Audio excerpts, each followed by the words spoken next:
A beautiful rally in the S&P 500 since the 38.46 low, something that we have been expecting.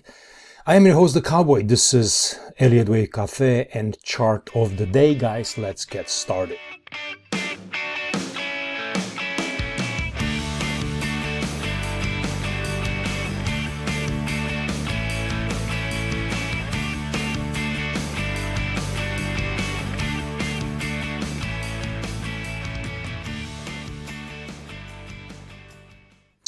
All right, so here we are. A few days later, last week, I don't know, maybe Thursday or Friday, we started to hit some extreme sentiments in price, and I think I've done a video on that. You know, we were looking to see if we can get a little bit of a relief rally in here based on all the indicators that we were watching. You know, for the past couple of days in here, stocks have been looking pretty good. And actually today we've closed near the highs, and we've had a pretty nice rejection, kind of back inside this downtrending channel at the moment. So I wanted to review the S&P 500 and kind of give you a fresh outlook what's happening in here. If you remember, I was going to a couple of counts in there, and I was kind of bouncing between this being a second wave pullback, a larger second wave pullback, or a possible fourth wave pullback with another move to new all-time highs. I think both of them are fine, but my mind goes more towards this one because of the proportionality between this decline in here that's quite large in time and in price versus anything that we've seen so far back in here. So, you know, I'm just trying to kind of keep things proportionate and not go too wild on a fourth wave formation in here. Now, the second wave that you see in here could be complete, and right in here that could be done, and it could be moving into a much larger bull market, let's say, for the rest of the year, for the next couple of years. It seems very weird to kind of think that at the moment because of all the bearish sentiment that's out there, of all the talk about continuous monetary policy and quantitative tightening, withdrawing liquidity, talks of a recession, high inflation. You know the story pretty well. And it would be, you know, quite weird that the market will just bottom here and continue to push new all-time highs. Like the market is gonna tell you exactly that this is the perfect time to buy, and it's not gonna play with your head when you have extreme sentiment, bearish sentiment out there. If things would be that easy, I think everybody would be able to just kind of jump in and find exactly where the low is, but it's not. Markets are more of a forward-looking mechanism, as we all know, and they try to anticipate moves way ahead of time. So maybe the markets have gotten ahead of themselves in here by thinking that the Fed are going to continue to increase rates, and maybe they're going to price in rate cuts for the rest of the year, or a slower economic growth and fiscal and monetary policy here that's going to be more towards the easing side than towards the tightening side. So this will not know until later on, as the price kind of continues to develop. But I don't want it to kind of get ahead on that. It's just the narrative that follows the market. It's usual thing that kind of happens after the price moves in that direction. So anyway, this is one of the scenarios in here. So you can have a wave 2, but if you want to stay more proportionate, and this is a 2-day chart, if you want to stay a bit more proportionate, you can assume that this might be just wave W to a decline in here, let's say in a wave A, and then you go up higher here in a B wave, and you go down in C. If you want to shift this way over, this A wave over back here and do that as a leading, that's fine. Go up in B and then down in C through a pretty strong equality between this decline and this decline. I've been talking about these zigzags and double zigzags for a while now in the latest videos I've done. So if this is just a wave W, then the market kind of wants to give us an X wave, which means stocks will continue to rally here for the next several months, maybe into October, November, towards the end of the year, and then maybe we'll get another big sell-off. So one of the main targets for such a wave in here would be back towards this 46.40. That would be ideal. And as you know, markets are never quite ideal. So we'll see what happens as this moves here, unfolds, and if it does, how high it goes and kind of how it looks. If it looks impulsive in 5 waves, or if it looks in 3 waves, then we'll be able to tell more about what's likely to come up next. But every once in a while, you kind of have to bet on the fact that some of these moves here could be complete and you have to put money to work and say, listen, I think there's going to be a rally coming in here that I want to take advantage of. Or even if you don't, at least prepares you for maybe a bearish setup and just allows you to sell at the higher prices, depending on kind of really how you want to play this market, right? But every once in a while, you're getting a confluence of events from the market, and that's when you have a higher chance of something working out in your favor rather than not. And this was basically one of those chances. So we'll continue to watch this wave A develop and see kind of how this looks. So far, it does look like you have, a little bit of impulsive move off these lows. You can see in here, I'm going to go on a smaller time frame. It does look pretty well. You might have an impulse here in a wave 1 or a little bit of a flat, and then you're seemingly trying to kind of continue to push this higher. So I'm going to continue to look at this. Usually what I do is I place fib retracement on this type of price action. I continue to kind of raise those up, and I'm looking for this market not to drop below a 618, because then signs will start to be worrisome. And then the higher this goes, that 618 will climb, and then you can kind of follow along on that as well. And then as these patterns here become clearer, then you can start to assign waves to them, and then just kind of follow along on that impulse. If you wanted to play some sort of an equality for the moment, you can look, let's say, if this is the first impulse off the lows, you can just take this, and this is the largest correction. Just take this and kind of place it in here, and maybe this can still climb towards 4150, 4200, which is kind of some of the targets that I have for the long positions that I have in both NASDAQ and the SP 500. So just a quick look on a smaller time frame.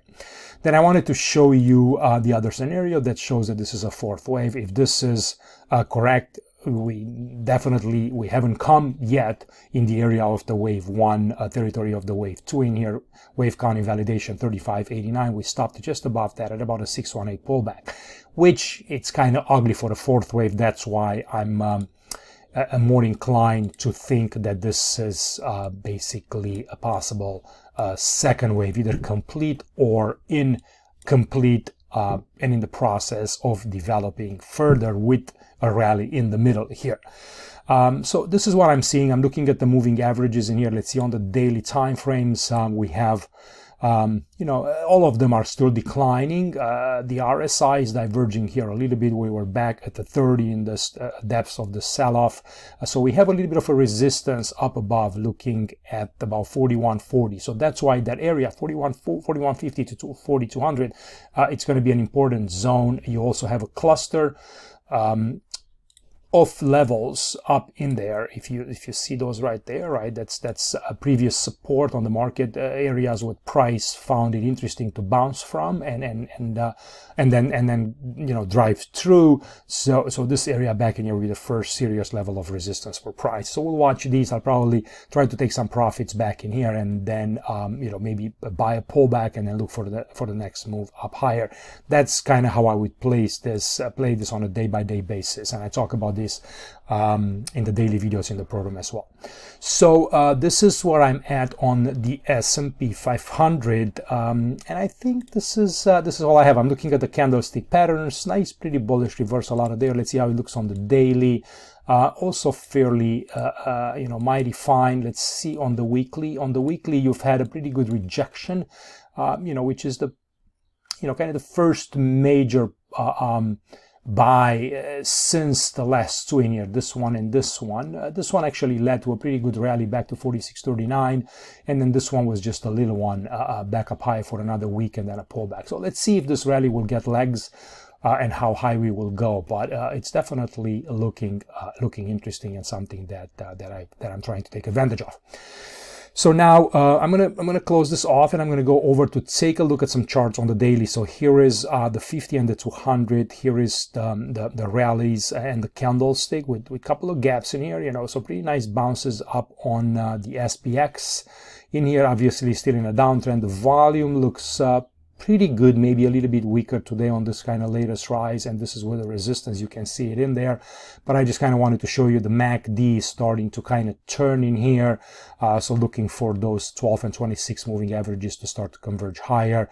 That's important. So we see a little bit of a bullish signal, but still still premature and still early to really say that this bull market, this bear correction is over and you're ready to climb to new all-time highs. We'll take it as the market kind of gives us signs. Here was the VIX. I was talking to the members and maybe even with you guys here for the entirety of the last week and over the weekend on our weekly video and all, that this VIX in here was not really responding. You can see in here as the markets were selling lower, the VIX was not able to climb. So you had a big divergence in here. As the markets were pushing lower, VIX was not going higher. And this was a very good signal to take the other side of the sentiment, the other side of the market, because with VIX, which is the fear index, does not confirm the fear into the price, that's time to pay attention. And this is one of those little tricks that you have to have in your arsenal, in your dashboard to help you judge price and sentiment and Elliott Wave counts. This is a very active index that you can see on via the futures, and you see exactly what's happening in the traders' minds. As they're buying and selling fear, you can be more quickly to react than necessarily on a daily closing basis. But it's definitely something that's now it's pulling back, and if you were to kind of draw a trend line in here, you can do this. And then it's still maybe in a kind of climbing environment in here, which means, we have higher volatility ever since we found these highs. And you can see in here, as the stock market drops, the VIX pushes higher, which is the fear that's out there, people buying puts. Now, all those puts are losing value now because VIX is dropping, volatility gets sucked out of the market, and let's say long puts are losing value pretty quickly if the market is now really turning lower. That's why when you have volatility high, you're actually supposed to sell puts, not buy puts. This is just something that I want to throw out there. So this is the VIX, and I'm going to continue to kind of keep an eye on it, and I'm going to look to see as it kind of comes back into these levels. If it does, that might be a place where the markets could come back from and sell lower, but we'll deal with that if that happens. As a support. And now the next one that I wanted to show you was some extremes. I've also wrote in a small article. If you want to see it, it's on Substack. I'm going to put a link on here so you guys can see it if you haven't had the chance to review that. And I've gone through multiple markets on there. And one of the things that I've showed was in the SPX, I think, and NDX, some extreme levels in the new highs versus new lows in terms of sentiment. And going back about 20 years in here, you can see how on a daily basis, you've gone down quite a lot in the SP500. It's been just levels that really you haven't seen since 2018 in here, 2020. So just some big crashes in here that every time this was kind of happening, there was a very high chance, and on the Nasdaq actually was even lower, was much deeper. And this was another one of those kind of flush downs, capitulation type moves where it's like, hey, pay attention, the markets could rally. I mean, if you look at the new highs, new lows percent, you might not see it, but let me see if I can shift the screen a little bit lower so you're able to see it. Is right down here. If you look at the percentage change between the new highs and the new lows, it's been hitting some pretty strong levels in here as well. So this was one of the things that also kind of helped out with a little bit on the long positioning side. So I wanted to kind of run this by you. Now we're going higher in here, right? We're making new highs, timidly still on the new 52-week highs, and it's still energy and staples and maybe materials and stuff like that. But today we've had a pretty good rally, let's say in technology sectors, financials. Things are starting to kind of turn back, and there might be some excitement out there that you could have a much broader rally that includes a lot of the markets, not just, let's say, the defensive sectors for right now. So we're going to keep a close eye on that.